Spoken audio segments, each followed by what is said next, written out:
अच्छा, मतलब 12 किलो में जो है पूरा नंगान गांव भी छक जाता है, थान गांव भी छक जाता है और बच करके वापस भी चला जाता है। अच्छा, ये कृपा है उसकी भगवान की।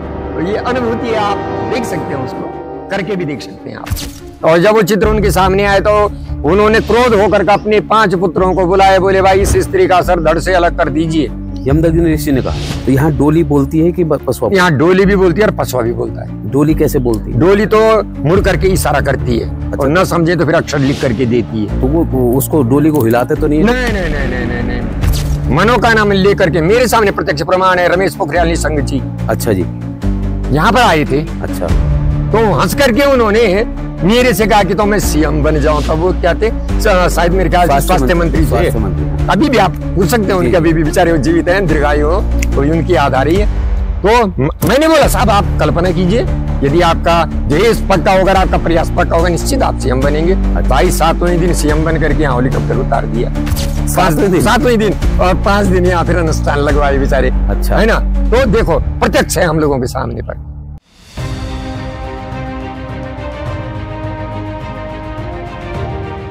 नमस्कार, मैं हूं सुनील थपलियाल। द महिमा चैनल में आपका स्वागत है। उत्तराखंड जिसे देवभूमि कहा जाता है, और जिस भी जनपद में आप उत्तराखंड में चले जाएंगे वहां पर जो देवी देवता है उनके अपने अपने चमत्कारी घटनाएं और वहां का जो महत्व है और वहां का जो महिमा है वो आपको देखने को मिलेगी। और आज हम उत्तरकाशी जनपद के ब्रह्मपुरी थान गाँव, जहाँ पर यमदग्नि ऋषि जी का मंदिर है और शैलेश्वर महादेव जो यहाँ विराजमान है, जिनका जलाभिषेक के लिए जो यमदग्नि ऋषि ने काफ़ी तपस्या भी की थी। और कहते हैं कि केदार खंड में इसका विशेष जो है वर्णन भी है। और आज हमारे बीच में यही जो थान के जो पुजारी हैं अनुसैया प्रसाद डिमरी जी हैं, उन्हीं से हम जानेंगे कि यमदग्नि ऋषि जो महाराज हैं और जिनकी यहाँ पे तपस्थली रही है, उनकी क्या चमत्कारी यहाँ पर घटनाएं हैं, क्या महिमा है और क्या यहाँ पर कब से ये पूजे जाते हैं, उन्हीं से हम जानेंगे। जी, आपका द महिमा में स्वागत है। और जिस तरह से यमदग्नि ऋषि जी का ये पूरा ब्रह्मपुरी कहा जाता है, इस थान गांव में इनकी पूजा अर्चना होती है।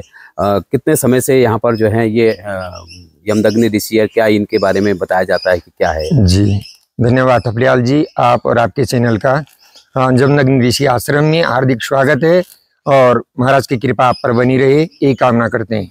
और आपका जो ये हमारी उत्तराखंड की संस्कृति लोक विरासतों को बचाने का भागीरथी प्रयास है, आप उसमें निश्चित ही सफल हो, मैं ये कामना करता हूँ और महाराज से यही आशीर्वाद देता हूँ। भगवान, आपने पूछा कब से, तो कृत युग यानी सतयुग के प्रारंभ से ही यमदग्नि जी यहाँ पर तप करने के लिए आए थे, है ना। यानी शुरुआत जब, क्योंकि हम लोग सब ऋषियों की संतान है, तो आदि पुरुष हमारे ऋषि लोग हैं। और ये जो देवभूमि उत्तराखंड, ये शिव की भूमि है। यत्र ऋषि परा सर्वे शिव पूजन तत्पर। यहाँ मानी जितनी भी आपकी छोटी छोटी घाटियां देख रहे हैं ना, इन सब घाटियों में सब ऋषियों की आत्मा बैठी हुई है और वो शिव पूजन में तत्पर लगे हुए हैं सूक्ष्म रूप से। और ये जो तपस्थली है, महाराज यमदग्नि ऋषि जी ने यहाँ पर कृतयुग में, सतयुग में ही यहाँ पर भगवान शैलेश्वर महादेव जी का अभिषेक किया। यहाँ के बारे में वर्णन आता है कि स्थानीय राम आश्रम यमुना तीरे च दक्षिणे और यमदग्नि आश्रम यत्र निर्मित विश्वकर्मणा। यमुना नदी के दाहिने तट पर विश्वकर्मा जी के द्वारा यहाँ पर शैलेश्वर महादेव जी के मंदिर का निर्माण किया गया था। विश्वकर्मा जी द्वारा? विश्वकर्मा जी के द्वारा मंदिर, ये जो पिछला मंदिर था हमारा, विश्वकर्मा जी के द्वारा स्थापित और मानी आदि गुरु शंकराचार्य जी के द्वारा स्थापित, उसकी फिर प्रतिष्ठा हुई थी, इसके प्रमाण है। ये यमदग्नि ऋषि जी वैसे कौन थे? कहते कि परशुराम जी के पिताजी थे। जी जी जी जी जी, यमदग्नि ऋषि जी के पिता का नाम था श्री ऋचक ऋषि जी। जी, और यमदग्नि ऋषि जी की माता जी का नाम था सत्यवती।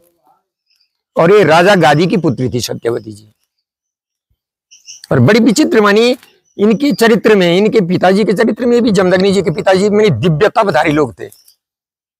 इनकी मैं घटना सा बताऊंगा आपको, पुराना में वर्णन आता है कि ऋचक ऋषि जी ने गादी राजा से उनकी जो कन्या थी उनका हाथ मांगा। तो राजा ने शर्त रखी गादी ने कि यदि आप मुझे 1000 श्यामकर्ण अश्व ला करके दोगे तो मैं अपनी कन्या आपको दे दूंगा। श्यामकर्ण? श्यामकर्ण यानी घोड़े सफेद होंगे और उनके दोनों कान काले होंगे, समझ रहे हैं आप? श्यामकर्ण का मतलब जिनके कान काले हैं, काले है ना, बाकी घोड़ा व्हाइट है, उसके कर्ण दोनों ही काले हैं। इस प्रकार के यदि तुम 1000 अश्व मुझे ला करके दोगे तो मैं अपनी कन्या को दे दूंगा। तो तप के अंदर बल होता है, क्योंकि तप बल रचे प्रपंच विधाता। ये जो पूरी सृष्टि बन रही है, ब्रह्मा जी कैसे बना रहे हैं? तप बल के प्रभाव से। तप बल विष्णु सकल जगत रहा, तप के बल से भगवान विष्णु पूरी सृष्टि को चला रहे हैं। तो ऋचक ऋषि जी भी तपधारी थे, तुरंत कुबेर जी पर गए और कुबेर जी से 1000 अश्व उस तरह के लिए आए। अच्छा। और राजा गादी को उन्होंने प्रदान की और वहां से सत्यवती को लेकर के आए। कुछ समय अंतराल व्यतीत हुआ, समय अंतराल व्यतीत होने के कारण फिर सत्यवती जी के मन में एक लालसा जगी कि महाराज अगर कुल दीपक एक हो जाता, क्योंकि प्रत्येक माँ का एक सुख की इच्छा होती है, लाल गोदी में हो तो उससे बड़ा कोई सुख नहीं होता है। और फिर हमारी वैदिक परंपरा भी है कि अपुत्र गतिर नास्ति, जिसका पुत्र नहीं है तो उसकी गति भी नहीं होती। गृहस्थ जीवन में उसको पुत्र होना अति आवश्यक है। तो इस मर्यादा को रखते हुए सत्यवती जी ने ऋचक ऋषि जी से प्रार्थना करी कि महाराज आप मुझे किसी भी तरह से, तब तो मैथुनी सृष्टि थी नहीं, मंत्रों के प्रभाव से सृष्टि का उत्सर्जन किया जा सकता था। जैसे कुंती ने 5 पांडवों के यहाँ 5 देवताओं को प्रकट किया, उसके कई उदाहरण। तो ऋचक ऋषि जी बोले धन्य है, ठीक है देवी, मैं आपके लिए कार्तिक पूर्णिमा जो आएगी उस दिन आपके लिए चरो बना करके आपको दूंगा, खीर बना करके, आप उस खीर को खाना, आप पुत्रवती हो जाएंगी। अच्छा।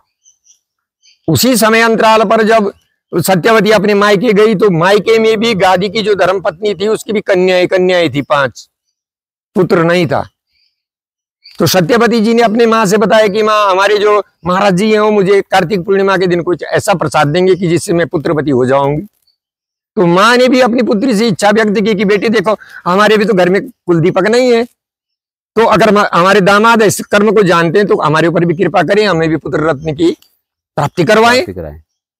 तो जमदग्नि जी दोनों के लिए, ऋचक ऋषि जी दोनों के लिए तैयार हो गए। बोले ठीक है, कार्तिक पूर्णिमा को दोनों आकर के अपना अपना चरो बनाओ, मैं भोग लगाऊंगा, उस भोग का जो बचा हुआ प्रसाद आपको दूंगा, उससे आपको दोनों को पुत्रवत हो जाएंगी। यही हुआ, कार्तिक पूर्णिमा आई, दोनों ने अपना अपना चरो बनाया, खीर बनाया। खीर बना करके जब ऋचक ऋषि जी ने भगवान को भोग लगाया, भोग लगाने के पश्चात दोनों को उनका भाग दे दिया। अब दोनों माँ बेटी के मन में संशय हुआ। माँ ने सोचा बेटी की खीर अच्छी बनी है या मेरी खीर अच्छी बनी है, टेस्ट का पता कैसे लगेगा, तो अपना चरो तुमको दे दिया और तुम्हारा चरो मैंने ले लिया। इस तरह आपस में आदान प्रदान कर दिया। आदान प्रदान किया तो ऋचक जी को पता लग गया। बोले देवी ये तुमने अच्छा नहीं किया। बोले क्यों? बोले भाई देखो तुमने अपनी माँ का चरो खाया, इससे तुम्हारी जो संतान होगी संहारकारी कला में उत्पन्न होगी, क्योंकि वो क्षत्रिय वंश के थे, तुम ब्राह्मण वंश के ऋषि परंपरा की हो, तो तुमने उनका चरो नहीं लेना था। तो सत्यवती जी कांपने लगी। बोले महाराज सपुत्र क्यों? यहाँ तो ऋषि परंपरा में मार काट बिल्कुल नहीं चलती है। तो तब ऋचक जी बोले कि देखो पुत्र तो नहीं होगा, लेकिन आपका जो पौत्र होगा वो संहारकाली कला में उत्पन्न होगा। तो यहाँ पर तो जमदग्नि जी उत्पन्न हुई और वहां विश्वामित्र जी उत्पन्न हुए राजा गादी के यहाँ। इनके मामा होते हैं। मूर्तियां भी यहाँ विश्वामित्र जी की यहाँ मूर्तियां लगी हैं। अच्छा, उधर पिछले मंदिर पर है। तो विश्वामित्र जी उत्पन्न हुए। उसके बाद फिर ऋचक जी के पुत्र हुए जमदग्नि जी। जमदग्नि जी ने तप करने के लिए, क्योंकि पुराणों में वर्णित आता है अश्योत्तर दिशि देवतात्मा हिमालय, देवताओं की जो आत्मा है वो कहाँ है? बोली हिमालय पर्वत में वास करती है। और तो ऋषि मुनि लोग तो देवता की आत्मा है वो ढूंढते ढूंढते उनके सब इधर ही पहुंच गए। अच्छा। इस देवभूमि में आ गए और यही तपों में लीन हो गए, क्योंकि उनको भोग से तो कोई मतलब नहीं था, उनको योग और तप से मतलब था। उनको यहाँ पर शांति पूर्वक, अब तो बढ़ गई है, माना आबादी बढ़ गई है, ढूंढते ढूंढते आदमी पहुंच गए। लेकिन तब इधर ये पूरा कुश व्रत था, इसमें कुछ नहीं होता था। बोला कुशा ही कुशा होती थी, कुशाई कुशा होती थी। ऋषि लोग उस स्थान को चयन करते थे भजन के लिए जहां पर कुशा उगे उत्तम होती है भजन करने के लिए। तो जमदग्नि जी यहाँ आए, तप किया। अब तप के बाद की जो घटनाएं हैं वो बड़ी विचित्र घटनाएं, विलक्षण घटनाएं हैं। जमदग्नि जी कारण यहाँ पर थोड़ा ये जो पौराणिक है मैं आपको सुना दूं। पहले मैंने सुनाया था, लेकिन फिर अगर थोड़ी सी रिपीट कर दूं तो चलेगा। आपको सुनाता हूं। जमदग्नि जी यहाँ पर तप करते थे और तप करते करते करते शरीर वृद्ध हो गया। पहले गंगोत्री से जल भर के गौमुख से गंगोत्री पर अभिषेक करके केदारनाथ जी में अभिषेक करके फिर थानगांव में अभिषेक करते थे। अच्छा, यमदग्नि ऋषि केदारनाथ जी तक जाते थे? चारों धामों की एक ही दिन में परिक्रमा करते थे। चारों धामों की। तो उस समय पैरों से चलना नहीं होता था। अच्छा अच्छा। क्योंकि योगी पुरुष पैरों से नहीं चलते हो, तो मनोगति से सूक्ष्म शरीर से विराजमान, जहां पर मन की गति गई वहीं पहुंच गए। अच्छा, ये तो हम लोगों को चलना फिरना, तो सांसारिकों को चलना फिरना पड़ता है। भगवान तो बिना पद चले सुने भी न कहना, उनके तो पैर नहीं फिर भी चलते हैं, कान नहीं है फिर भी सुनते हैं, है ना। आनंद रहित सकल रस भोगी, मुख नहीं है लेकिन पूरे संसार का रस खा जाते हैं। तो परमात्मा तो उस समय पैरों से चलना नहीं होता था, मन की गति से ही आदमी, तपधारी लोग मन की गति से सूक्ष्म शरीर से चले जाते, अभिषेक कर लेते थे। तो जाते थे, जल भर करके लाते थे। लेकिन भाई ये जो अवस्था है वो सब पर व्याप्त होती है। बाल अवस्था, यौवन अवस्था, फिर उसके बाद वयस्क, उसके बाद वृद्ध अवस्था, सब पर ही आती है। तो जमदग्नि जी जब वृद्ध हो गए तो फिर गंगा जी से प्रार्थना किया कि माँ मैं वृद्ध हो गया हूँ, मैं तेरे तट पर यहाँ गंगोत्री गौमुख नहीं आ सकता हूँ। तो कुछ दिन फिर उत्तरकाशी तामाखानी से जो जल ला करके यहाँ पर चढ़ाने लगे, लेकिन वहां से फिर शरीर जवाब देने लगा। तब माँ से प्रार्थना करी कि माँ आप दर्शन दो।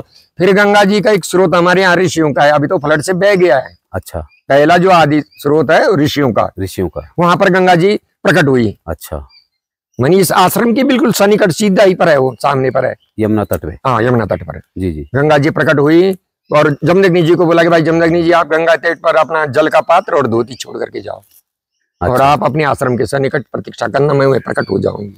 तो उसका नाम है था ऋषियों का। अच्छा, अब वहां पर क्या हुआ कि वो टूरिस्ट वाले लोग टेंट इत्यादि लगा के शराब भ्रष्टाचार करके वो सारा फ्लड ने वहां बराबर कर दिया। अच्छा, उसका नाम ही ऋषियों का था। अच्छा, ऋषियों का। जी हाँ।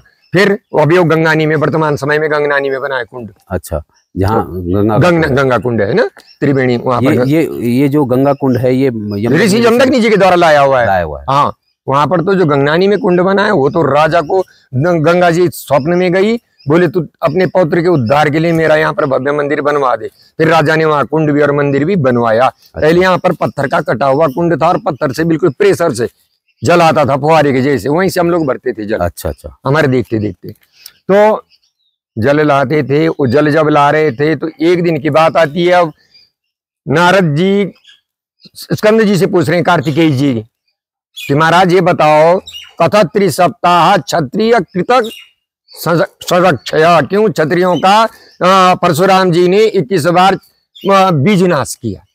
क्यों? परशुराम जी ने। तो फिर स्कंद जी बता रहे हैं कि भाई देखो इसके कारण है। कारण क्या है? बोले एकदा कार्त्यवीर्य गच्छान केदार मंडल, एक बार कार्त्यवीर्य सहस्त्रार्जुन जो था वो जमदग्नि जी का साडू भाई था। अच्छा। जमदग्नि जी की धर्मपत्नी की बड़ी बहन वो उनके पास में थी और छोटी बहन रेणुका जमदग्नि ऋषि जी के पास में थी। यानी एक ऋषि के पास थी, एक राजा के पास में थी। सहस्त्रभाव चक्रवर्ती सम्राट था उस समय। तो केदार यात्रा करने के लिए इस क्षेत्र से गया।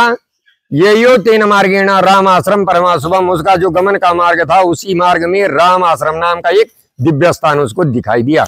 अच्छा। उसी आश्रम से क्या हो रहा था? यमदग्नि पत्नी तत्र जल कामिनी जल गामिनी, यमदग्नि की धर्म पत्नी दिव्य लोचना सुंदर बदन वाली जल भरने के लिए यमुना के तट पर आई थी। अब पक्वा मृणमया कुंभा, साथ में कैसा कच्चे मिट्टी का घड़ा लेकर के जल भरने के लिए आई थी। दीर्षा भगनी पतिम, पता किया कौन लोग हैं? तो बोला तुम्हारी बहन के पारिवारिक लोग हैं, सहस्त्रभाव के पारिवारिक लोग हैं। तो फिर मिलने की उत्कंठा हुई, मिलने के लिए उनके पास गई। और जब अपनी बहन के पति का ऐश्वर्य और वैभव देखा तो मन में एक रेणुका ने तो मन में एक विकृति उत्पन्न हो गई कि धन्य मद भगनी नूनम ईशाम पति, धन्य हो मेरी बहन के लिए जिसका ऐसा पति है। भाई सारे वैभवों से, सभी सुख सुविधाओं से परिपूर्ण है, स्वर्ग का जैसे उपभोग कर रहा है। बहन सोने की पालकी में बैठ करके जा रही है और हीरा मोती उसके पालकी में, उसके गले में कई आभूषण लगे हैं। और रेणुका जी जब अपनी तरफ देखती हैं तो एक ब्रह्मगाती है कि धोती में जीवन और बिना पके हुए मिट्टी के घड़े में जल भरने के लिए भी पात्र नहीं। तो मन में विकृति हुई और विकृति हुई तो विकृति होने के बाद उनसे मुलाकात हुई, वो लोग चले गए। तो जैसे जल भरे सिर पर कलश रखी तो कलश चूर्ण होकर के जमीन पर गिर जाता है। अच्छा। जो तो पक्वा मृणमया कुंभा, जो बिना पकाए हुए मिट्टी का घड़ा बनाती थी रोज, वो टूट जाए। जब भी जल भरे बिखर जाए। बिना जल करके वापस लौटी और यमदग्नि जी ने ये सारा वृतांत अपने तपोबल से प्रभाव से देख लिया। अच्छा। और रेणुका को यहाँ पर आते ही पूछा, क्या बात है देवी, जल कहाँ है, विलंब के आने का कारण क्या है? तो रेणुका जी ने कोई जवाब नहीं दिया, मौन होकर के सिर नीचा करके बैठ गई। तो जमदग्नि जी ने ध्यान योग के द्वारा पूरी जो वहां पर उनके मन में घटनाएं हुई, मनोस्थिति को पूरा भांप लिया। और जब वो चित्र उनके सामने आए तो उन्होंने क्रोध होकर के अपने 5 पुत्रों को बुलाए, बोले भाई इस स्त्री का सर धड़ से अलग कर दीजिए। यमदग्नि ऋषि ने कहा जी। अच्छा। क्योंकि ये पतिव्रता स्त्री का धर्म नहीं होता कि पर पुरुष की संपत्ति को देख करके मन से द्रवीभूत हो जाना। अपने पति का जो है वही अपना घर है, बल स्वर्ग समान, स्वर्ग से भी ऊपर है। दूसरी संपत्ति को देख करके हमें कुछ उससे प्राप्त होना नहीं है, बिना मतलब कि हम उसका टेंशन लेंगे। तो उनके जो 4 बड़े भाई थे, परशुराम जी सबसे छोटे थे, उन चारों ने मना किया, महाराज ना, हमसे नहीं हो सकता, ये घृणित कार्य हम नहीं कर सकते। माँ है, माँ की हत्या का, ये तो आप जो श्राप हमें देना है वो आप श्राप हमें स्वीकारिए, लेकिन हम ये घृणित कार्य नहीं कर सकते। जमदग्नि जी ने उन्हें श्राप दिया, यूयम प्रेतः भवे, तुम प्रेतात्मा बन जाओ, ब्राह्मण जीवन में ही तुम प्रेतात्मा बन करके भटकोगे। अच्छा। चारों ने स्वीकार किया और प्रायश्चित करने के लिए बद्रीनाथ जी की यात्रा पर निकल गए। अच्छा। अब परशुराम जी को स्मरण, संस्मरणा परशुराम ही थी, परशुराम जी को स्मरण किया। परशुराम जी को जब स्मरण किया तो परशुराम जी उत्पन्न हुए, बोले हाँ पिताश्री क्या आज्ञा है? तो बोले बेटे तुम्हारी माँ है, इनके मन में परपुरुष की संपत्ति को देख करके विकृति उत्पन्न हो गई है, इसलिए इनका सर छेदन कर दीजिए आप, ये शरीर इनका रखने लायक नहीं है। यमदग्नि जी ने परशुराम जी को बोला। अच्छा। और तुरंत परशुराम जी ने जो आज्ञा कह करके पिताजी जा करके माता का सर धड़ से अलग करके पिताजी के चरणों में ला करके पतिता भूमि जमीन पर रख दिया। अच्छा। जमदग्नि जी बड़े प्रसन्न हुए, बोले धन्य हो पुत्र परशुराम, 4 पुत्र जिस कर्म को नहीं कर पाए आपने किया, तो अब बताओ मैं बड़ा प्रसन्न हूं आपके कर्म से, मैं आपको कुछ वरदान देना चाहता हूं।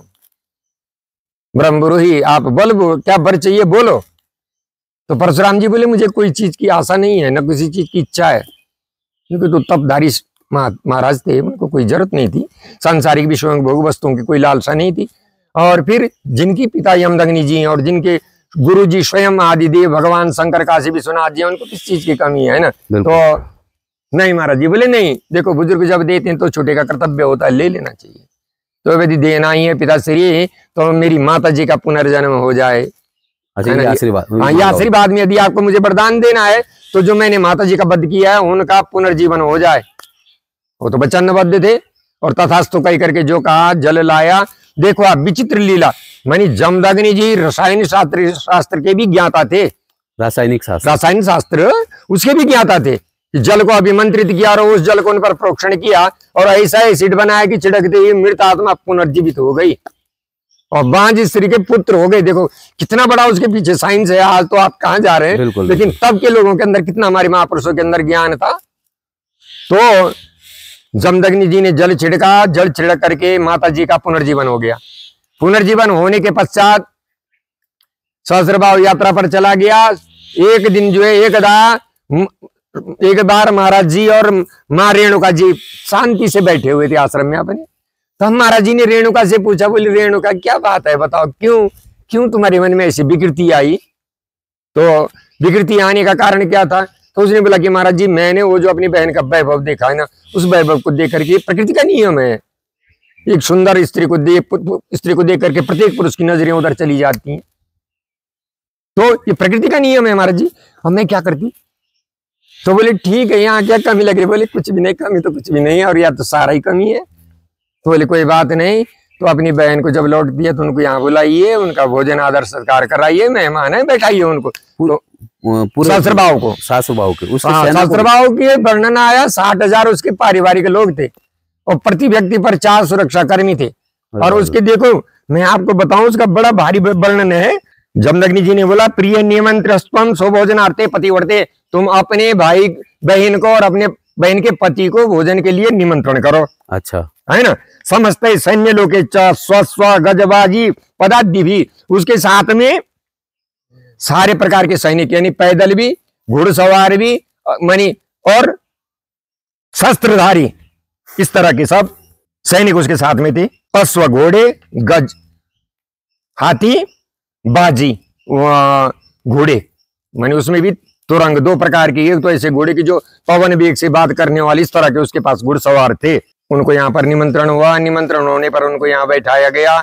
महाराज जी ने अपने तपोबल के प्रभाव से यहाँ पर कल्प वृक्ष अभी भी अवशेष हैं, कल्प वृक्ष, कामधेनु गौ और कुबेर भंडार यहाँ पर अवतरित करवाए। कामधेनु भी, कुबेर भी और कल्प वृक्ष भी। अच्छा, ये तीन चीजें यहाँ पर स्वर्ग से कुबेर जी के द्वारा यहाँ पर भेजी गई। यहाँ पर जब आई तो सहस्त्रबाहु की सेना का यथोचित सत्कार हुआ। जिसने जो चाहा, मानी कल्प वृक्ष और कामधेनु का तात्पर्य होता है आप जो कल्पना करोगे वो सिद्ध होगी। अच्छा, यम यम चिंतते काम तम तम प्राप्नोति निश्चितम, जो आप कामना करोगे वो पूर्ण होता निश्चित है, उसमें कोई शंका समाधान नहीं है।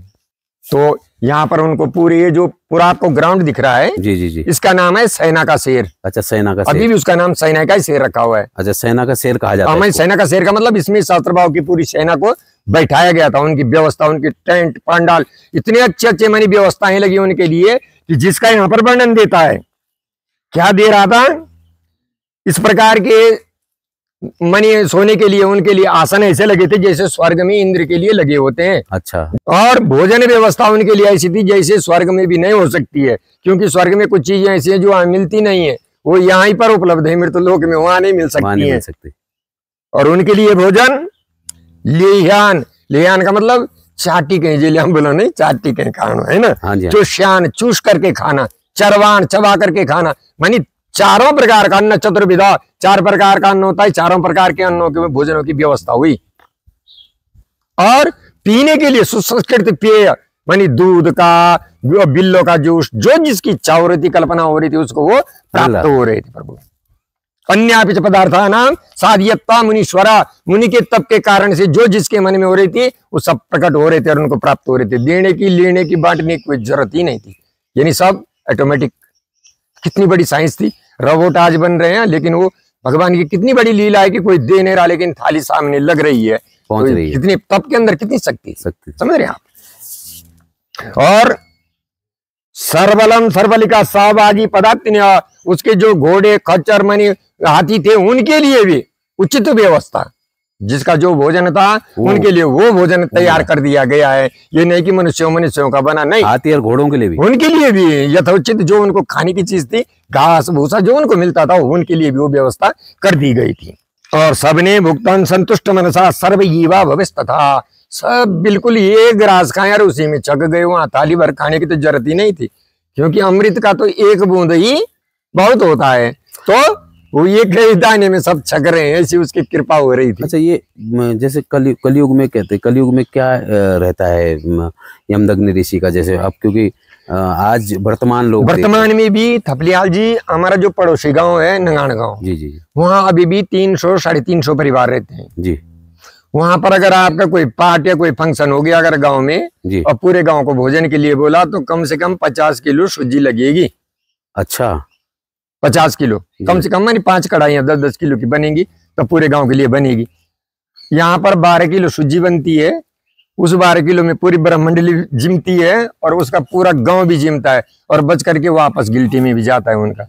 अभी भी है, प्रत्यक्ष है, आप देख लेना। अच्छा, मतलब 12 किलो में जो है पूरा नंगान गांव भी छक जाता है, थान गांव भी छक जाता है और बच करके वापस भी चला जाता है। अच्छा, ये कृपा है उसकी भगवान की, तो ये अनुभूति है, आप देख सकते हैं, उसको करके भी देख सकते हैं आप। तो बड़ी कृपा यहाँ, कभी जिसका भंडार श्रद्धा से बनेगा, भाव से बनेगा, कभी कम हो नहीं सकता है। अच्छा, ये भंडारी जी जी जी। तो अब जब वो भोजन व्यवस्था देखी, तीसरे दिन वो लोग यहाँ से विदा होने लगते हैं। विदा होते ही जमदग्नि जी हाथ जोड़ करके बोलते हैं, भाई क्योंकि बड़ा विस्तार है, उतना आपका समय शायद मैं समझता हूँ अवेलेबल नहीं होगा। तो विदा हो रहे हैं, विदा होने पर जमदग्नि जी ने हाथ जोड़ा, क्योंकि बड़े थे रिश्ते में। बोले महाराज आप राजा हैं और यदि आपकी सेवा सत्कार में कोई कमी रहेगी हो तो मैं आपसे क्षमा चाहता हूँ। अच्छा, हाँ। तो शास्त्र बाबू बोले नहीं जमदग्नि जी, भाई आपने तो राजाओं से भी ऊपर महाराजाओं वाली जो सेवा प्रदान की है, हम आजीवन उसके ऋणी रहेंगे, लेकिन आपसे एक याचना करता हूँ, भोजन दक्षिणा में मुझे ये गाय दे दीजिए, कामधेनु उसकी याचना करता हूँ।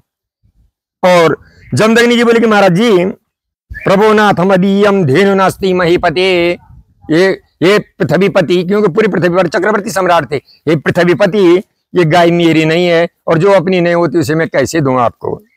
प्रभुना यम भाई ब्राह्मण धेनु, एक ब्राह्मण जी की धेनु है, पंडित जी की है, कुबेर जी की धेनु है, क्योंकि कुबेर ब्राह्मण के पुत्र थे, है ना। तो ये ब्राह्मण की धेनु है, कथम दास्यामि नृपाही मारा, मैं आपको कैसे दूं, दूसरे की चीज है, आपको कैसे दूं मैं। फिर सहस्र भाव कहता है, राजो वच अवश्य में दातव्या धेनुर्मे मुनि पुंगवा, हे महाराज आपको एक गाय अवश्य मुझे देनी पड़ेगी। अच्छा, ये सहस्र भाव बोल रहा है। देखो ना, आप जिसकी सेवा किया तो वही फिर सिर पे चढ़ रहा है उल्टा। तो बोले न चेत्वा हमने खड़गे ना माँ कुरुस्वा न संशया, यदि नहीं दोगे तो मैं आपका भी वध कर दूंगा और गाय को जबरदस्ती खोल करके ले जाऊंगा। ये खड़ग देख रहे हो, इसे आपको मार दूंगा, मैं ले जाऊंगा, आपके पास तो शस्त्र भी नहीं। सहस्र भाव ने धमकी दे दी, चैलेंज दिया उनको। महाराज जी ने बोला जमदग्नि और वाचा, जमदग्नि जी कहते हैं गृहताम कामधेनुश्च यदि ते बाहुल्य जब बलम, यदि आप अपने बाहुबल के प्रभाव से कामधेनु को लेने की कोशिश करोगे तो हम कामधेनुश्च भस्मात् सा प्रकृति, तुमको वही कामधेनु को भस्म कर देगी। अच्छा, ये जमदग्नि जी कह रहे हैं, बता दिया था उनको। तो स्कंद जी कहते हैं, हे नारद जी सुनो, इत्युक्ता मुनिना राजा क्रोधस्य रक्तलोचना, महाराज जी किस तरह की बात सुनकर के सहस्रबाहु क्रोध से लाल पीला हो गया, रक्तलोचना आंखें लाल हो गई उसकी। और खड़े ने सारे को सातो सिर छिद्दे से सो मुने, उसने अपने पुत्रों के साथ मिलकर के जमदग्नि का सिर छेदन कर दिया।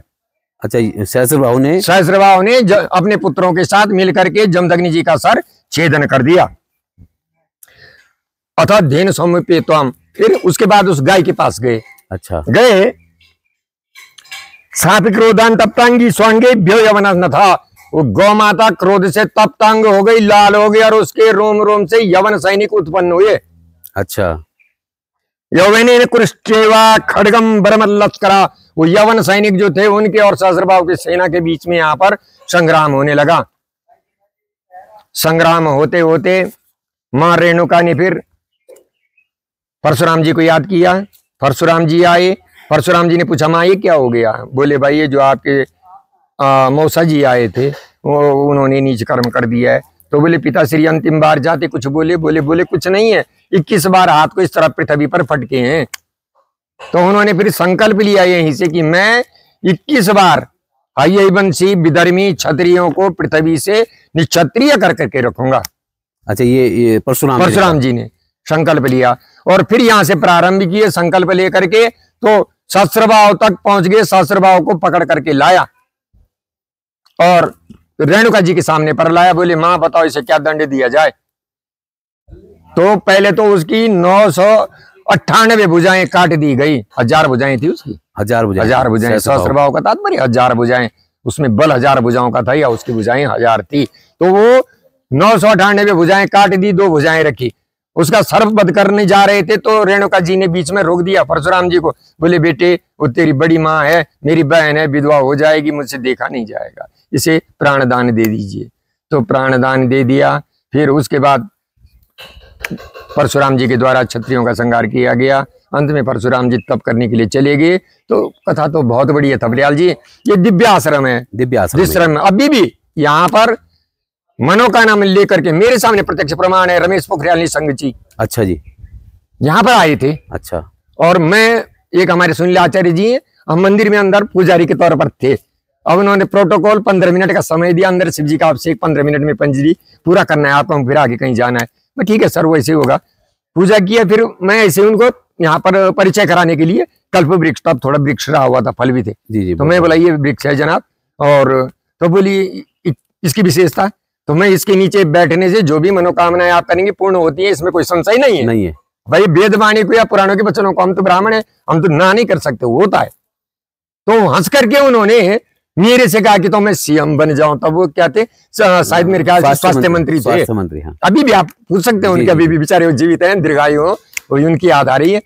तो मैंने बोला साहब आप कल्पना कीजिए, यदि आपका ध्येय पक्का होगा, आपका प्रयास पक्का होगा, निश्चित आप सीएम बनेंगे। अच्छा। भाई 7वें दिन सीएम बन करके यहाँ हेलीकॉप्टर उतार दिया। 7वें दिन और 5 दिन यहाँ फिर अनुष्ठान लगवाए बेचारे। अच्छा, है ना। तो देखो प्रत्यक्ष है हम लोगों के सामने पर, लेकिन आपका भाव और आपका प्रयास ये आपका है, और फिर कृपा उनकी निश्चित मिलती है, इसमें कोई अभी भी संशय नहीं है। और यहाँ पर शिवरात्रि पर विशेष, अच्छा शिवरात्रि पर अपुत्र और पुत्र की प्राप्ति होती है। अपुत्र पुत्रिणा संतो, निसंतान को संतान, बिल्कुल। अपुत्र पुत्रिणा संतो, जिसके पुत्र नहीं उसको पुत्र मिलता है। पुत्रिणा संत पौत्राणाम, जिसके पुत्र हैं और उसके आगे संत पोती नहीं हो रहे हैं तो उसको पौत्र भी प्राप्त होते हैं। अच्छा। अधना सधना संतु, जिसके बाद धन्य है उसको धन की प्राप्ति होती है। हम थान गांव के ब्राह्मण लोग कुछ नहीं करते, लेकिन ऐसी कृपा उसी के सब टनाटन है।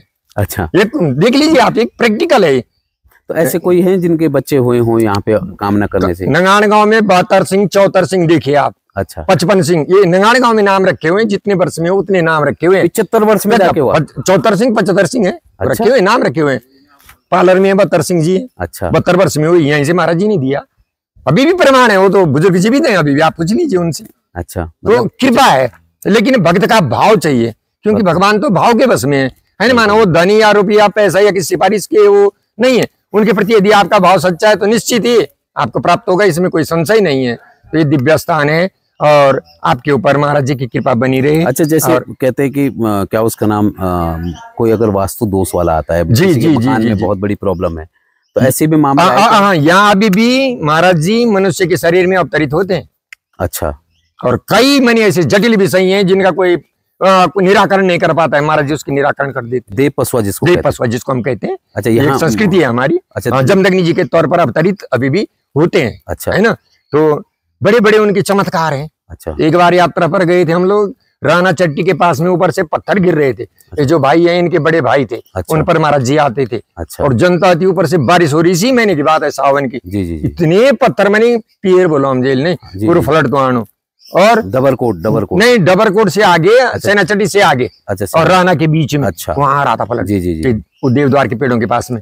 तो महाराज जी ने चावल निकाला, एक मारा ऊपर, वो पत्थर अभी तक भी वहीं का वहीं खड़ा है, उसका कोई आलम्बन नहीं है। एक पत्थर के ऊपर दूसरा पत्थर है, अभी तक नीचे नहीं आया, पत्थर वहीं है, अभी भी देखने की चीज है। अच्छा, राना से पहले और सेना चट्टी के बीच में अभी भी पत्थर खड़ा है, वहीं है वो। अच्छा, और फिर उसके बाद कुछ नहीं, जब तक पूरी जनता पार नहीं हुई, कोई एक पत्थर तक नहीं गिरा। पूरी जनता सकुशल गई, सकुशल आई। पत्थर आज भी वैसी वही अभी भी वही है। तो ये हमारे सामने किया, फिर हमारे बुजुर्गों तो और अनुभूतियां हुई होंगी, है ना, क्योंकि हम लोग तो उतने नहीं है जितने बुजुर्ग थे हमारे। तो अभी भी है यहाँ पर चमत्कार है। अच्छा, बड़ी कृपा है उसकी। अच्छा, जैसे क्या उसका नाम कोई ऐसे भूत पिचास या इस तरह से कोई सारे सबका निराकरण, सबका निराकरण। ऐसे कोई मामले आए? देखो यहाँ पर ग्रह भूत पिशाच डाकिनी शाकिनी तथा अंतरिक्ष चरा घोरा डाकिनिश्च महाबला, जितने भी प्रकार के हैं ग्रह हैं, भूत हैं, प्रेत हैं, पिशाच हैं, जीनस हैं, यहाँ पर महाराज जी के चरणों में अगर आ गया, उसकी निष्ठा सत्य हो तो जरूर उसका निदान होता है, इसमें कोई संशय नहीं है। महाराज जी जो हमारे देवमाली हैं, उनकी छत्र छाया में वो अपनी ममता के मोती यदि उसको दे दें, निश्चित ही वो ठीक हो जाता है। अभी भी हो रहे हैं, आते हैं हमारे जो इस क्षेत्र के पूरे हैं, सब यहीं आते हैं। जो डॉक्टर के पास से भी वापस लौट करके आया, उनको भी यहाँ पर प्राण दान दिया गया। अच्छा, जैसे मतलब जो बीमार लोग हैं, बीमार को भी यथा बड़ी बीमारी है, हॉस्पिटल में ठीक नहीं, हॉस्पिटल जा रहे हैं, देखो आप, ये विचित्र विडंबना होती है, हॉस्पिटल जा रहे हैं, सब टेस्ट कर रहे हैं, लेकिन कुछ नहीं निकल रहा, सामान्य है। अच्छा, और आदमी देखो तो रुग्ण अवस्था में जा रहा है। तो ये क्या है, ये हमारे इधर जो प्रचलन है, माना कुछ तो अंधविश्वासी भी था जी, है ना, माना, क्योंकि तब के लोग पढ़े लिखे तो कम थे, राजा पढ़ने नहीं देता था, 5 दर्जा किसी को पढ़ने नहीं देता था। हमारे जो माँ बाप लोग थे, कक्षा 5 किसी को पढ़ने नहीं देते थे, टीआरई में परीक्षा होती थी, हर कोई नहीं दे सकता था। अच्छा, और प्रभावशाली जो लोग थे वही परीक्षा दे सकते थे, सब 2 दर्जा 1 दर्जा घर में अपना प्राइवेट टीचर रख करके सीखते थे हमारे जो बुजुर्ग थे, है ना। हम लोगों के लिए तो सरकार की सुविधाएं हुई, गुरुकुल खुले, पर लेकिन तब नहीं थे, और थे गुरुकुल तो फिर वहां जाने की इनके पास क्षमता नहीं थी। तो अभी भी यहाँ पर चमत्कार है, और पूरा वर्ल्ड आता है अभी भी, और बल्कि हम लोगों को तो थोड़ा कम मिलता है, लेकिन बाहर वालों को ज्यादा मिलता है। अच्छा, जो मतलब तो यहाँ कहाँ के लोग आते हैं ऐसे? थपलियाल जी, अब मैं क्या बताऊं, ऑल वर्ल्ड है, यहाँ अंग्रेज तक आते हैं। अच्छा, तो हाँ, उनको भी आत्म शांति मिलती है, वो भी बैठ करके भजन करना चाहते हैं। तो यहाँ पर तो जो आ जाता है थान गांव में, तो चाहे पशु है चाहे आदमी है, वो बाहर जाने की सोच ही नहीं सकता है, यहीं पर रह जाते हैं, ऐसी यहाँ की कृपा है। अच्छा, जैसे ये डाकनी साकनी क्या चीज हुई है? हाँ, जैसे हमारे यहाँ डाकिनिया कहते हैं, ये जो भूत प्रेत इत्यादि होते हैं ना, इस अल्प मृत्यु में जो मर जाती हैं, है ना, तो ये सब भगवान की अंश अवतार हैं। अच्छा, शिव जी की हैं, मानी जो अधर्म मार्ग को जा रहा है, धर्म मार्ग को छोड़ रहा है। क्योंकि देखो, जीवात्मा जो यहाँ उत्पन्न होता है, उस पर 4 प्रकार का कर्ज प्रत्येक जीवात्मा पर लग रहा है। अच्छा, 4 ऋण पैदा होते ही अच्छा प्रत्येक जीवात्मा पर है। समझ रहे हैं आप? किस तरह के ऋण होते हैं? देखो, ऋण का तात्पर्य होता है, सर्वप्रथम है मातृ पितृ ऋण। जिस माता पिता ने हमको जन्म दिया, यदि हमने उनकी सेवा सत्कार, पुत्र का तात्पर्य होता है पूनाम नरक त्रायते इति पुत्र, जो अपने पुत्रों को नरक जाने से बचाए तारे, उसका नाम होता है पुत्र। पुत्र का कर्तव्य होता है अपनी माता पिता की सेवा करे, सेवा करने के पश्चात उनके निमित्त जो भी हो सके शुभ कर्म करे। अच्छा। और अंतिम उसको शमशान तक अपने कंधे पर ले जाए। अच्छा, उसको बोलते हैं पुत्र। पुत्र, समझ रहे हैं आप? जी जी। तो पुत्र की कर्तव्य होता है। तो यहाँ पर तो एक से एक अनेक चमत्कार हैं, और कभी मिले आपको मौका तो आइए, अभी ऋषि पंचमी होगी यहाँ पर। अच्छा, ऋषि पंचमी पर आइए, सादर आमंत्रित हैं आप। ऋषि पंचमी में क्या रहता है? ऋषि पंचमी मानी आइए, अभी हमने 5वां वर्ष है मना रहे हैं जब से हम, क्योंकि पहले हम लोगों को भी ज्ञान नहीं था। हालांकि ऋषि जी तो हम कहते थे, हालांकि लेकिन उतना हम लोगों को ज्ञान नहीं था। लेकिन आज विद्या का प्रकाश घर घर जब गया तो लोग शोध कर रहे हैं उस पर। तो ऋषि पंचमी होती है, उसमें सप्त ऋषियों के नाम से वो पंचमी मनाई जाती है। वो विशेष उसका तात्पर्य होता है कि माताओं के लिए वो व्रत विशेष है। अच्छा, अखंड सौभाग्य के लिए। अच्छा। और माताओं के द्वारा जैसे रजस्वला धर्म में कोई ऐसा काम हो गया कि जो नहीं करना था वो कर दिए। अच्छा, मंदिर चले गए, जल को छू दिया, परिवार को भोजन बना के करा दिया, तो वो जो कर्म होते हैं उस पाप के प्रायश्चित के लिए ऋषि पंचमी होती है। अच्छा, विशेषकर। और वैसे तो ऋषि हैं, उनकी हम संतान है, तो अपने पूर्वजों की पंचमी मनाने में तो आदमी को बढ़ चढ़ करके हिस्सा लेना चाहिए। तो वो महिलाएं खास तौर पे आती हैं जिनसे गलती हो जाती है। हाँ, वर्तमान उनके लिए है, बढ़ती है। अच्छा, जो पौराणिक है ना। हम लोग तो केवल कि हमारे ऋषि हैं, उनका जन्म उत्सव मना रहे हैं, हम लोग खुशी मना रहे हैं, पर्व दिन मनाते हैं। या हमारे और भी गाँव के जो आराध्य देव हैं, 11-12 डोलियां वर्तमान में यहाँ पर आई थी पिछले इसमें। तो अभी तो अब क्या कितनी आती हैं अब निश्चित नहीं है। जैसे ये ऋषि धरती है ये। जी जी जी। तो इनका एक अपना महत्व है। जी जी जी। अच्छा, जैसे देव पसवा की आप बात कर रहे थे जी, तो ये देव पसवा बनते कैसे हैं, ये कैसे अवतरित होते हैं? देखो, एक देव पसवा की हमारी एक परंपरा है जी। परंपरा ये पुरानी प्राचीन हमारे बुजुर्गों से चल करके आ रही है। और देव पसवा हमको नया, जैसे धाम की यात्रा के लिए देवता जाता है तो देव पसवा देवता फिर अपना नया पसवा पकड़ता है। अच्छा, मानी जैसे देखा कि अब ये हमारा जो पुराना है वो बुजुर्ग हो रहा है, सामर्थ्य नहीं है, क्योंकि यहाँ पैदल चलना है, छाती पर वजन बांध करके चलना है, तो शारीरिक छाती पे क्या बांधते हैं? छाती पर मूर्तियां होती हैं, 2 मूर्तियां, अगस्त मुनि जी और जमदग्नि ऋषि जी। अच्छा। छाती पर बांधी जाती हैं, और बाकी मूर्तियां तो पालकी में चली जाती हैं। अच्छा। तो उसकी बड़ी जटिल प्रक्रिया, वो 7 दिन यहाँ पर चौहरी के ऊपर बैठेंगे। 7 दिन? 7 दिन। अच्छा। और 7 दिन की उसकी जो प्रक्रिया है, वो मैंने भोजन नहीं, अन्न नहीं लेंगे, केवल फलाहार। अच्छा, फलाहार। और उसकी जो प्राचीन हमारी जो पद्धति थी, वो उनको उड़द होती है ना, उड़द का साबुत दाना उनके मुंह में डाल करके, और उनको ये दिखाना था कि वो पीछे से निकल करके दाना साबुत निकला है, यानी क्लीन एंड क्लियर है। अच्छा, आपके यहाँ पे साफ है, मतलब पूरी साफ है, अंदर कुछ भी मनी अवशिष्ट ऐसा नहीं कि जिसमें काम क्रोध मद लोभ मोह होगा, है ना। उत्तम, क्योंकि यथा खाद्यते अन्नम तथा उत्पद्यते मन, अन्न का प्रभाव मन पर होता है। तो यदि अन्न ही नहीं होगा अंदर तो फिर मन निर्मल है। और निर्मल जो है, निर्मल मन सोई जन्म वही भावा, वही मुझे पा सकता है जिसका मन निर्मल होगा। तो देव पसवा की बड़ी जटिल प्रक्रिया है। 7 दिन तक उनको परीक्षा देनी होती है। परीक्षा देने के बाद फिर कुछ ऐसे ऐसे कर्म है जहाँ चमत्कार दिखाने होते हैं। अच्छा। माना भी बारिश हो गई और जनता साथ में है, लोगों के छोटे छोटे बच्चे हैं, तो क्या होगा? बड़ा तूफान आ गया तो कौन रोकेगा? तो ये शक्ति हमारे महाराज जी के अंदर आई है। कहीं चावल का चाटा मारेंगे, बारिश बुरिश सब किनारे जिधर से जाएंगे रास्ता खुला। ऐसा हुआ कभी? जी हाँ, प्रत्यक्ष हम लोगों के सामने। आप देखना चाहेंगे तो आ जाना, आप भी देख लेना, ये प्रत्यक्ष होते हैं। अच्छा। तो ये चमत्कार है, चमत्कार शक्ति के। और भाव है भक्तों के, अगर भाव रखोगे तो भगवान से आएगा। तो ये जो देव पसवा बनते हैं तो 7 दिन की जटिलता के बाद फिर उनको यात्रा करवानी पड़ेगी धाम की। अच्छा। पहले एक बार धाम को नहाना पड़ेगा, तब गद्दी पर यहाँ बैठेंगे। अच्छा। तब फिर वो जनता के जो भी उनके सवाल जवाब होते हैं उनका निराकरण करते हैं। तो यहाँ डोली बोलती है कि पसवा? यहाँ डोली भी बोलती है और पसवा भी बोलता है। डोली कैसे बोलती है? डोली तो मुड़ करके इशारा करती है। अच्छा, और न समझे तो फिर अक्षर लिख करके देती है। तो वो उसको डोली को हिलाते तो नहीं? नहीं नहीं नहीं नहीं नहीं नहीं महाराज, उसमें तो मैं बताऊं, हमारे 2 चाचा लोग थे, फौज में थे, वो SSB में जी। एक बेचारे स्वर्गीय सियाराम जी और एक नत्थी प्रसाद डिमरी जी। तो वो बोलते थे कुछ नहीं है, बोले तुम अपने आप ही मुड़ाते हो। नहीं होते फौजी इस टाइप के लोग। अच्छा। तो हमने बोला नहीं नहीं नहीं चाचा, ऐसा नहीं है, नहीं हो सकता। उसको धोखा कौन देगा? बिल्कुल, वो तो पीतल की मूर्ति है, उसके आंख में हम सोचे लकड़ी डालेंगे तो नहीं जाएगी, और हमारे आंख में एक तिनका जाएगा तो हमारा तो काम तमाम हो जाएगा। तो ऐसा नहीं है। बोले ना, हम बोले चलिए इनके कंधे पे धरो। इनके कंधे पर यहाँ पर रखा, यहाँ से ऐसी उनकी लाइन बनाई, उधर ले जाकर के खेत में नीचे लगा दिया। अच्छा। फेंक रहे लेकिन तब भी नहीं छूट रही है। अच्छा। उनके मुख से झाग निकल गई है, मैंने प्राणांत होने पर आ गए, तभी पालकी फेंकना चाह रहे हैं, फेंक नहीं सकते, हटा नहीं पाए पालकी। फिर हम लोग जब यहाँ से गए तब जाकर के उठाए कि महाराज दया करो, बस क्षमा करो आप।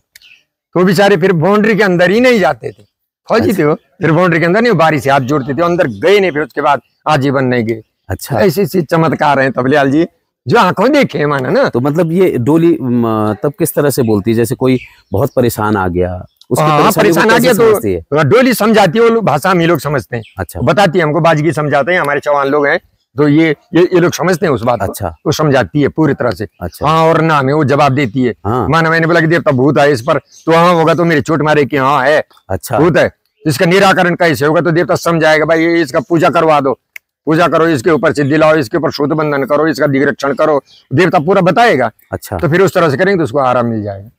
तो अभी भी है, प्रत्यक्ष है, आस्था है लोगों की, होता है मतलब ऐसा। हाँ बोलते हैं, हमारा जी भी सारे से समझाते हैं, जब मैं आवाज नहीं निकालते। अच्छा, तो भी सारे से समझाते हैं जो देवपसवा है, देवपसवा, क्योंकि उनकी वाणी लोप हो गई थी। अच्छा, और जब सर छेदन हुआ था तो इतना परशुराम जी में त्रुटि रह गई थी कि वो वाणी को वापस नहीं ला पाए। अच्छा, जब मतलब सर छेदन हुआ, दोबारा पुनर्जीवन जो हुआ तो शरीर तो जीवित हो गया, लेकिन वाणी लोप हो गई, बोलने की जो वाणी थी वो लोप हो गई। तो अभी भी महाराज जी हमारा जो पसवा होता है वो इशारों से समझाता है। तो उसको जो इशारे से समझाते कोई समझ नहीं? हम लोग समझते हैं। अच्छा, वो हमारे जजमान लोग समझते हैं। अच्छा, हमारा बाजगी समझता है। अब वो हमारे ऐसे हो गए जैसे माना नहीं आता, वो इसके लिए समाचार पत्रों में भी तो आता है बधिरों के लिए, वो कान से तो सुनते नहीं है, उनके सारे इशारों से यूं यूं करके समझाया जाता है तो पूरा समझ जाते हैं। मूक बधिर लोगों के लिए जैसे सेम वही उस तरह से महाराज जी हमको इशारों से समझाते हैं। फिर हम कहते हैं देवता ये है, तो देवता हाँ सहमति में हाँ करते हैं, नहीं है तो मना कर देते हैं, नहीं ये नहीं है ये है। तो जैसे माना डोली की भाषा कोई समझा नहीं तो क्या लिख के भी बोलते हैं? हाँ, डोली की भाषा नहीं समझ तो लिख करके भी दे देगी। तो आपको अक्सर कोड वर्ड लिखेगा, ढोल के ऊपर लिख देगा कोड वर्ड कि भाई था का मतलब थबलियाल जी हैं, द का मतलब डिमरी जी है ना, इस तरह से अक्षर कोड वर्ड एक अक्षर लिख देगा। फिर भी नहीं समझोगे तो पूरी लिख देगा कि भाई ये है मामला। अच्छा, मतलब उनको पूरा प्रकरण बताते हैं। अभी भी है, प्रत्यक्ष है। अच्छा, जैसे क्या उसका नाम, ऐसे कोई उदाहरण जो देव डोली के पास आए हों और बहुत ज्यादा परेशान, कोई बाहर का, जैसे आपने कहा कि बल कोई बाहर का व्यक्ति अगर आता है तो उसको प्रत्यक्ष मिलता है? बिल्कुल बिल्कुल, तो ऐसा कोई उदाहरण है? हाँ, क्यों नहीं, बॉम्बे या कहीं अन्य जगह का? गुजरात।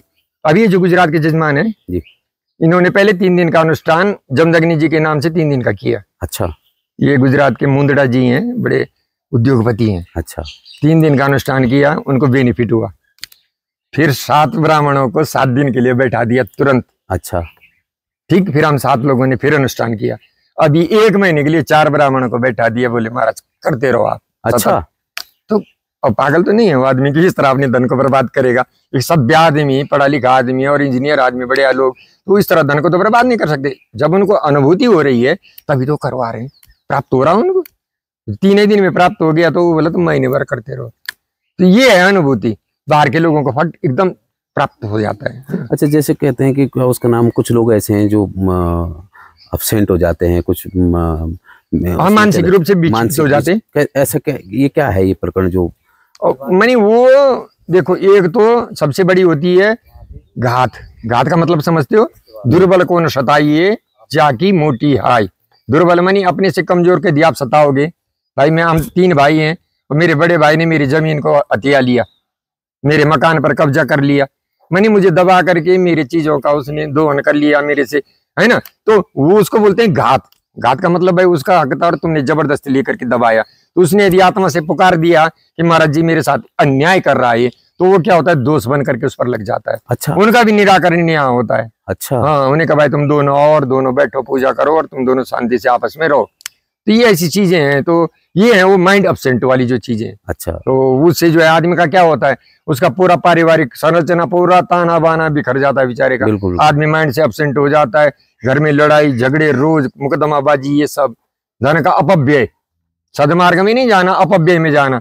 और जो सज्जन होते हैं पहले ही सुख में ही धन को सदमार्ग पर लगाते हैं, तो उनके ऊपर फिर आपदाएं कभी आती नहीं है। तो क्योंकि मैं बता रहा था वो 4 कर्ज जो थे ना, तो पहला कर्ज हमारे माता पिता का है, उसके लिए हम लोग पितृकर्म जिसको बोलते हैं, उससे हम तब ऋणी होते हैं जब हम अपने माता पिता के पिंडदान तक कर देते हैं। फिर भी प्रत्येक वर्ष हमको तर्पण दान उनको करना होता है, पितृ कार्य जब आते हैं, है ना, कनागत में। तो वो माता पिता का हमारे ऊपर है। दूसरा हमारे ऊपर किसका कर्ज है? ऋषियों का, जिनके हम संतान है। ठीक है। तीसरा हमारा किसका कर्ज है, मेरे बाप के भी जो बाप हुए होंगे वो हमारे जो पितर है नहीं, पितर जिनको बोलते हैं हम, है नहीं, जिनके हम पीछे पीढ़ी दर पीढ़ी चले आए, उनका भी हम पर कर्ज है, क्योंकि यदि उनकी कृपा नहीं होती तो पिताजी कहाँ से आते। बिल्कुल, है ना। तो ये पितर और उसके बाद है देवता। अच्छा, ये 4 ऋण सब पर है। यदि आप उस ऋण को सही हाथ से नहीं दोगे तो भगवान फिर उसको दूसरे मार्ग से ले लेगा। अच्छा, यहाँ पर भूत प्रेत डाकिनी शाकिनी अटैक करके वो खर्च होना ही होना है आपका वो तो, और आप सही मार्ग से दोगे तो भाई ठीक है, नहीं तो फिर रेवेन्यू कलेक्शन होगा, 10% और लगेगा, वो जाएगा फिर उधर। अच्छा। इधर 100 रुपए में पूजा होना था, उधर 6000 का बकरा देना पड़ेगा तुझे, फिर दे। कर्म भी गलत कमाया, बकरा मार करके पाप कर्म भी कमाएगा, धन भी चला जाएगा। तो इसलिए मनुष्य का कर्तव्य और सदमार्ग पर धन को लगाए और देवी देवताओं के प्रति आस्था रखें, क्योंकि देव भूमि हमारी, और यदि हम लोग उनके प्रति आस्था नहीं रखेंगे तो नहीं चलेगा। तो तबलियाल जी बहुत बहुत धन्यवाद। बिल्कुल बिल्कुल। आप क्या उसका नाम, अच्छा एक चीज मैं और पूछना चाह रहा था कि जैसे माना कोई बाहर का व्यक्ति थान गांव, ब्रह्मपुरी थान गांव पहुंचे, जी जी जी, तो उसको ऐसे कैसे महसूस होगा कि उसका काम हो गया, या कुछ ऐसा 2 से 3 दिन के अंदर उठाना निकालते हैं, या रिजल्ट मिला कुछ, क्या ऐसा? सब रिजल्ट ही तो मिलते हैं, रिजल्ट मिलते हैं। जैसे उठाने के भाई देखो यहाँ पर होती है पर्चे की पूजा, पर्चे की पूजा का मतलब कि फायदा हो पहले, अच्छा, तब पूजा होती है, समझ रहे हैं आप। तो पहले भगवान जी उठाना करवा देते हैं, भाई तेरे पर ये दोष हो रहा तो इसका उठाना कर दे। मानी कहते हैं जैसे हमारी यहाँ मातृकाएं हैं, भैरव हैं, रथ देवता हैं, वीर हैं, ये लगते हैं। अच्छा, क्योंकि उनकी भूमि है यहाँ पर, उनका हक है हम पर लेने का। यदि हम गलत मार्ग पे जाएंगे तो वो हमसे ले लेंगे। अच्छा, तो महाराज जी कह देते हैं भाई उसका उठाना कर दो, आराम मिल जाएगा। अच्छा, जैसे उसका उठाना किया तो आराम मिल गया। ये देखो आप, तो ये चीजें अभी भी है, यहाँ चल रही है, परंपरा है। बिल्कुल, जिस तरह से आपने अभी सुना अनुसुईया प्रसाद डिमरी जी जो यहाँ के पुजारी हैं, और जो चमत्कार, जो महिमा यमदग्नि ऋषि महाराज की, और जो यहाँ पर जो है शैलेश्वर महादेव शिवलिंग है, जिनकी जो है पूजा अर्चना जो है भगवान यमदग्नि ऋषि करते थे, आज भी वो साक्षात रूप में यहाँ विराजमान है। और उनके साथ में माँ रेणुका और एक ऋषि और है, क्या अगस्त मुनि ऋषि, वो उनकी भी यहाँ पे पूजा अर्चना होती है। सोमेश्वर महाराज जी हैं। कहते हैं कि निसंतान को संतान की प्राप्ति, या वास्तु दोष से दिक्कत, या उसके अलावा कोई भी समस्या, जिस समस्या से जो है उनको निजात की इच्छा है, तो वो यमुनोत्री धाम के नजदीक यमुना तट पर ये ब्रह्मपुरी थान गांव है, यहाँ पे यमदग्नि ऋषि के दर्शन करने आ सकते हैं। मनोरथ सिद्ध करने वाला ये स्थल है, क्योंकि आज भी जो कल्प वृक्ष है उसकी जो शाखा है आज भी यहाँ पर है। और कहते हैं कि कामधेनु, कुबेर और कल्प वृक्ष, ये तीनों के यहाँ पर जो है दर्शन भी होते हैं। और अगर कोई मनोरथ सिद्ध चाहता है, अगर सच्चे मन से यहाँ आकर के मनोकामना करता है, तो उसकी मनोकामना भी पूर्ण होती है। धन्यवाद तबलियाल जी।